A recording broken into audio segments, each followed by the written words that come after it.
Hi, I'm Kirsten Chuba, and thank you for joining the Hollywood Reporter Presents exclusive Q&A with Annalaura di Luggo and Stanley Isaacs from Napoli, Eden. Thank you. Hello. Thank you so much. Yeah, so Annalaura, to get started, how did you kind of come up with the idea for these art projects that are featured in the film? The idea came out because the municipality of my city of Naples gave me the chance to have a public art exposition.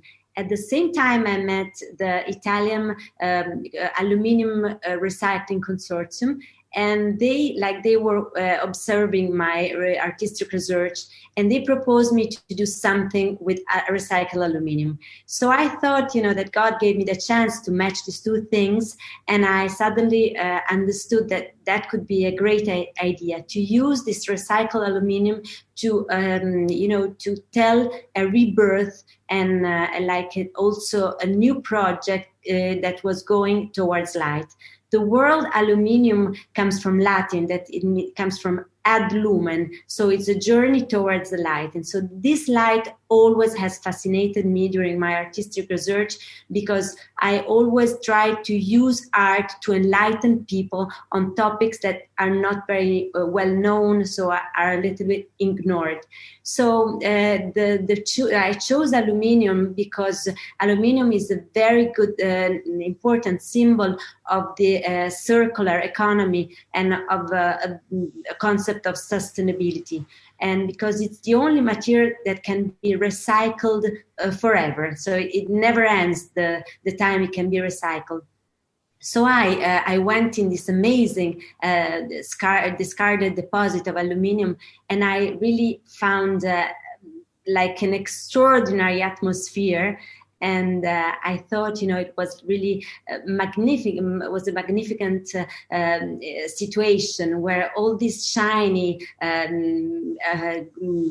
silver, shining materials were calling me to do something new. And so I decided that the raw material had to be at the center of my artistic research to demonstrate how transforming this discarded aluminum in a work of art could also symbolize a really rebirth, not only of Naples, but I think of the global world, because this project starts from Naples.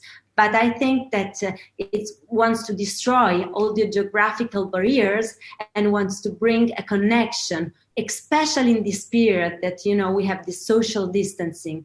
So the idea is really to use a material and to put it like public art to get people to have an awareness of a big change. So everybody can have a change. As the raw material becomes work of art, every one of us can become a work of art. Nobody can be excluded by the society. And this is the reason why in my work I wanted to include the kids from a very particular area of my city that is called Spanish Quarters. And these are kids that come from very difficult situations. So they are unprivileged and so they are also at risk, let me say, because they live in the middle of the street. So I thought it was very important to have with them a moment of brothership, and so I tried to be a leader with them and bringing them in a new world, in a new dimension, where they could become the builder of not only of this one of my artwork that was the Christmas tree, but of a concept of rebirth. And how did the documentary surrounding the whole project come together? I was doing my artistic project, and suddenly I met the director, that is Bruno Colella, and he proposed me to do this documentary. He thought that this work was amazing, and also he was super attracted by my research of eyes. You can see behind me an eye, because the eyes has always been the center of my artistic research. So he built up a very good team. So with Blasco Giurato as a cinematographer, and Eugenio Bennato for the music, Mirko Garrone for the editing. And so, this amazing team built up to create following the real story. So in this project, everything really appeared. But the most important thing for me was when Stanley entered in this project, because, and I wanted him to get in as a creative consultant because he had a total vision of like the movie business with an international vision. And so I thought it was, he's a very, very good friend. We love each other. We speak daily. And so through his support, and also Greg Ferris, that is another very good friend that has been supporting me in this amazing path, going from Naples to LA, I think, like the team is the movie. I think and all the team really wanted to have this project go ahead in order to symbolize a big change of mentality. So everybody was really believing in this new idea. And Stanley, do you kind of want to talk a little bit about the work that you did on this project? Well, I'm actually, if you saw it, I'm in at the very tail end of the film. Annalaura and I are like brother and sister, and we're working on a bunch of other projects. And when I was there when the filming of the documentary was taking place, we discussed the concept and the vision of the film. And I think the thing that I brought more than anything was a more broader perspective of what the film needed to have in order to play to a more international audience, because it was almost too Napoli eccentric, and I wanted to broaden the horizons of the story. And we discussed the concepts. And so Annalaura was very gracious, and she said, okay, what do you think? And so every day we would be on a call and on a WhatsApp, and she would be sending me various cuts of the movie. And literally, I re-edited the picture. She was in Naples and I was in Miami, and we were doing it long distance via computer. And it was a rather interesting process. And I would much have preferred being next to her in the editing room, doing it in person. It would have been easier, but it was a good thing to do. And I think the results speak for themselves. Totally. And Naples is kind of such a main character in this film and kind of provides a really great backdrop. How did you kind of want to highlight the city? Well, that was Annalaura's whole vision. I mean, she was contacted by the city, and that's one of my favorite places in the world. It was interesting too, and one of the things that's really fascinating, as great as the images are and the experiences in the documentary, when you were there and participating in the art, because the one thing about the work in the film is everything is interactive. And when you were actually there and standing in the cube or in front of that Christmas tree, there was a spiritual connection that I had never experienced anything like that before in my life in terms of art. And it was literally, you could see it was a love letter to the city of Naples, which I love myself, and that's Annalaura's birthplace. It was magical. I think there was a blessing that we had while we were working on the film. I really do. I think there was a divine intervention. I've always said to Annalaura, Rome has a better press agent than Naples. I think Naples is a much more interesting city than Rome for a lot of reasons. I think the character of the city is extraordinary. And we were trying to bring forth some of that and show the people and the camaraderie and the citizens and the appreciation they have for the work. And Annalaura, what was kind of the response in Naples to you doing this? Did it get the conversation started about sustainability that you were kind of looking to have? Yes, I think that really it was very, very important for my city, and especially for a change of mentality of the kids, because I think that the youngsters are the one who need to change the world. So including them and creating a project that was of the city, so the function of art was becoming also a moment of socialization with all the people. I think that has been a very, very important thing. And I would like to underline one of my piece of art that for me was very significant. In addition to the Christmas tree that I made with these kids from the Spanish quarters, I created one work that was like a really change of mentality, because I used aluminum, recycled aluminum, but also like luminous eyes of the people living in that area. So that was done to fight against the prejudice of the people living there, that has always been mentioned in a bad way. So these eyes of people who have been in jail, who have been like in drugs, in very, very difficult situation, were demonstrating how you always can get up from a bad situation and look with luminous eyes towards the future. And more of all, they became a symbol, not only for their own life, but for all the collectivity. So everybody is able to have a change. So this is the reason why I wanted these luminous eyes to have a great impact in this area. And for example, one thing that was for me extraordinary with these young kids, obviously the interaction maybe is based on physical interaction. So they are not used, obviously, to have very intellectual confrontations among them. And so I had to use the same system. So in the documentary, you see that I'm really almost fighting with the guy. And at the moment he wants to hit me, I tell him, whatever you do at this moment, you can do nothing to me, because I have already forgiven you. So at that moment, forgiveness becomes the symbol of a change, because it destroys any barrier. You cannot do nothing if there is any more hate, if there is, and everything disappears. So you are like naked in front of love and in front of welcoming. That was the moment when I really got their attention, and they decided to become my team, and I was the leader. So it was very important, because at that moment we became one unique group, and we were working towards the same direction to create something that had to mean a change for Naples, but for the total world, because pointing the attention on the environment, so recycling and giving the sense of something that goes from a raw material to a work of art, it's a very big transformation that everybody can have. And you shot this before the pandemic, right? Yes, I did. And how does that kind of affect how you think about it now? Because obviously we're in a very different world than when you were there.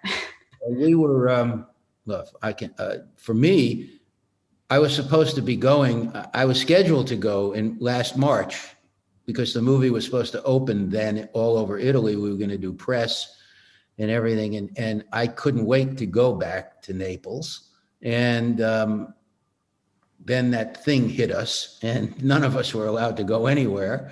So it was distressing. It was frustrating. And we were planning on doing another project also last year, which got sidetracked because no travel was allowed. And quite honestly, I can't wait for the moment we can get on a plane and Annalaura and I can reconnect and begin the next thing that we're working on. But it's been stressful for everybody. I mean, but it is interesting. It had the project, had the artwork been created during the time of the pandemic, I don't think most of the people that got to appreciate it live and in person would have had the opportunity. I mean, you saw the joyous, in the film, all the joyousness that went on and the people coming by and the events that were taking place. They wouldn't have happened. And so in a way, we were blessed. We got under the wire, if you will. And I just hope for all of us that we can all start to be with one another in person rather than doing this Zoom stuff that we're doing. Wouldn't it be nice if we were all in LA doing a Q&A live and in person? One day, hopefully. Soon. You got to think positive. It's going to happen soon. I just see. So we're gonna get through it. And I think the inspiration that Annalaura has and the recycling and the bringing forth of the energy of people and turning their lives around is a perfect example of what we're capable of doing once we set our minds to doing something. So it's all positive. It's all great.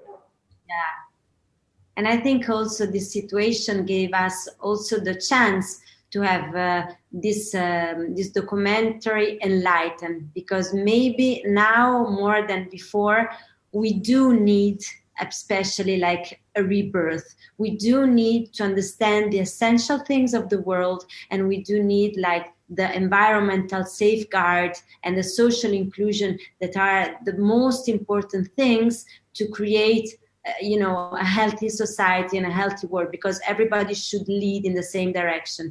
So from my side, obviously, I didn't have the willing to change the world, because nobody can say that.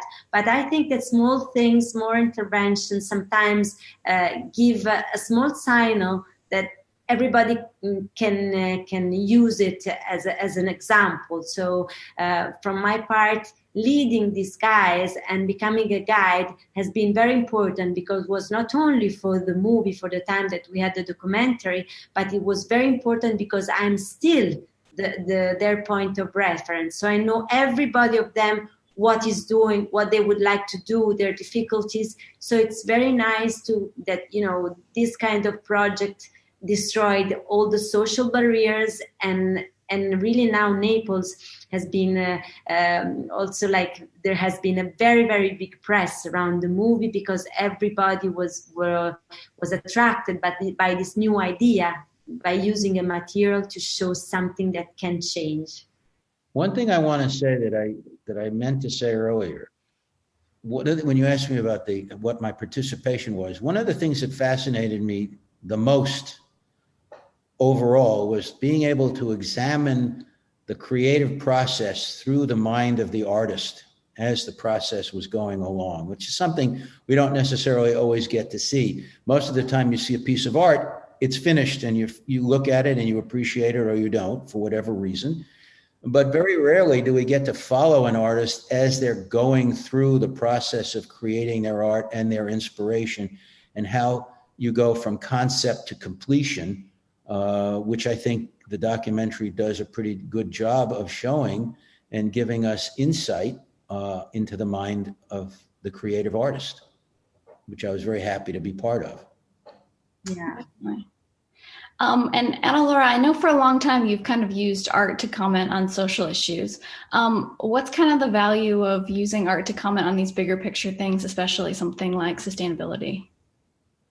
I think that, yes, art is a very important tool. So as you said before, I always use it to enlighten on social issues. So one of my previous work was on the eyes of the blind. So I wanted to enlighten the world of blind to get a different perspective of the perception of the world. So this is the reason why I thought that Naples could be like a starting place, using a very happy way of narration. So I wanted to use like the vitality and the colors of my city to give a message that was like not boring. Like sometimes these messages, instead arriving with happiness, arriving with the inclusion, arriving with like all together to get a better world, to get a better situation. And so I think it was really great to discover this material and use it to start this new adventure. Sometimes in my life, I adore challenges. So this for me was an extreme challenge, because I've never in my life saw a discarded piece of aluminum, and I never saw these deposits. So so I think that in the path of an artist should always be present new adventures, something that is not part of your life.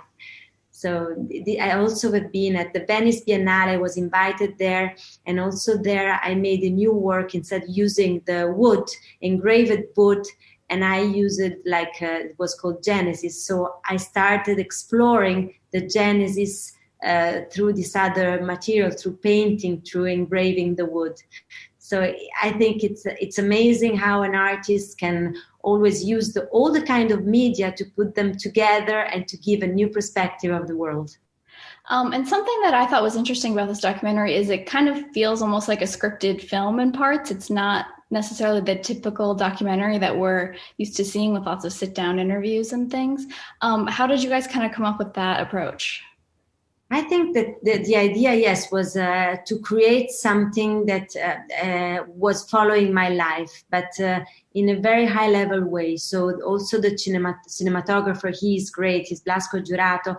So, and it's true what you say, it seems that it's more like a movie, but it's not. It's truly, I was building my pieces, and I was, when I had the opening, that was the official opening, that was for the city and for the documentary.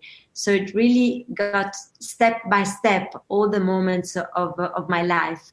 And so I think, Stanley, what do you think about this concept? Well, no, I love the concept. I thought it was rather unique because it captured the spontaneity and the creativity and the energy and the vibrance in a way that most of the time, and I've made other documentaries, and most of the time, you're right. It's basically you sit down, you talk to people, you interview them, you show archival footage, or you shoot some footage. This is a hybrid. It's a true documentary because everything that happened. And the beauty of it is the characters in the story are so vibrant that it seems like a dramatic piece. But these are the real personalities. These are the real people. This is how they behave every single day.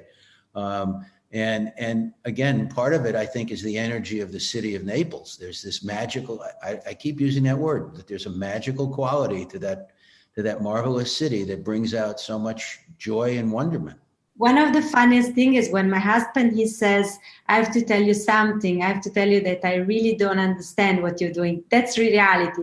He was saying that kind of thing. He thought really he didn't understand me. So that was part of this documentary, because it's also like the way, as all the artists are really, it's very difficult for them to be comprehended. And so every time that I start a new project, everybody around me thinks that I'm totally crazy. So you saw me walking in the middle of the city, and everybody was saying, who is this mad person? What is she doing? She's an ophthalmologist. She's a policeman. She's a journalist. What is she? What is she doing?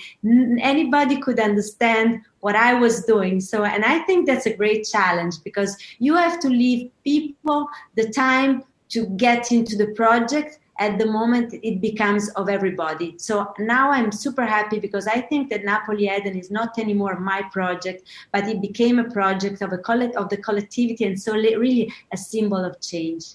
Interesting. I put, Annalaura's comment is funny because I wanted to put that whole sequence right at the opening of the film. When she can't understand why people don't understand her, and she's talking to her husband, and he quite admits to her, honey, I don't understand what you're doing either. And he lives with her, and he's known her for all these years. And I thought it was just so perfect, because most artists are misunderstood for one reason or another. And here was a case where we could dramatize it in reality in a documentary form. So it was, I thought we needed to lead the movie off with that moment, which is what we did. Yeah, your husband plays a very fun role in this kind of throughout. And like you said, you definitely had like some skeptics that you encountered along the way. Were there any challenges in kind of getting people from the city to like participate in this project with you? Yes, I think it was a great challenge to bring people to participate to this project. And the best thing that I think that I remember about this project were the spontaneous reaction of the people, especially of kids. That for me was something unbelievable. I saw kids escaping from their moms and going underneath the arch, the luminous arch, and going up and down, hundreds of times, because they wanted to be underneath there. So it was so nice and expressive how everybody could perceive this work of art in a different way. And for example, the Christmas tree was amazing, because it got a moment of interaction with the city, because everybody was hanging on the Christmas tree their thoughts. So not only my Christmas tree, but was the Christmas tree of everybody. So hanging thoughts and hanging wishes for the Christmas was a very nice thing. And so it's like an artist donates an artwork to everybody, it becomes a collective work. And also in the work Geminus, the one with the eyes, people were around and watching the eyes going and watching themselves inside the mirrors of the piece, and watching the person in front of them, because there were some connection tubes who allowed people to watch from the other side. And I know you touched on this a little bit, but how did you kind of decide whose eyes you wanted to photograph? I was meeting a lot of people around my city, and I really wanted to discover people who had a very, very hard life had. So I thought that they could become a real symbol for all the others, because I think that the great message is to get up. Everybody can fail, everybody can have problems in life, but the ability is to stand up and to go ahead and never stop, never give up. So they were a really, really great symbol of that. Let me tell you that I've been working also in a prison with the underage prisoners. So also there I was discovering the world of these kids, trying to understand their feeling beyond their crimes committed. And so after that experience was very sad for me. This is the reason why I strongly wanted to go in a preventive way, to scout the kids at the moment they are in risk. So this is the reason why I went in the middle of the street, and I went alone, because I didn't want to be introduced. I didn't want to seem to be the person that was imposed by someone else, and I wanted to be accepted for myself. So I said, I can do this project only if these kids understand what I want to do, and they understand the love that I want to put and I want to share in this project. And then just kind of last thing, but what do you want people to take away from this? I would like them to take away a real message, so a journey towards light. I think everybody should watch the light, never watch the darkness. Everybody of us is made of a part of darkness and a part of light. So this is the reason why the claim of the movie that was suggested by Stanley and by Greg Ferris, it's like a journey towards the light. All my works lead to the light. I have a very strong belief in God, so I think that, leading to the light, it means leading to God. And this is for me very, very important. And I think that watching the light is also like an awareness of a different perspective of things. So fighting against prejudice. So anybody can be, excluded. We have to be one unique world. And we have to care about the living planet, and we have to care about others. So the message is all together for the better world. Which is why I can't tell you how great it is to work with her. This is an extraordinary woman. So that's all I'm going to say. No, Stanley is an extraordinary man. We love it. Too much, but thank you. Thank you for the opportunity to let me work on this project. No, I think it's the same. We are really spiritual connected, and from the first time that we met, we got in a very, very strong soul matching, I think. I would say. Amazing. All right. Well, thank you, Annalaura and Stanley, and thank you for joining us for the Hollywood Reporter Presents screening series.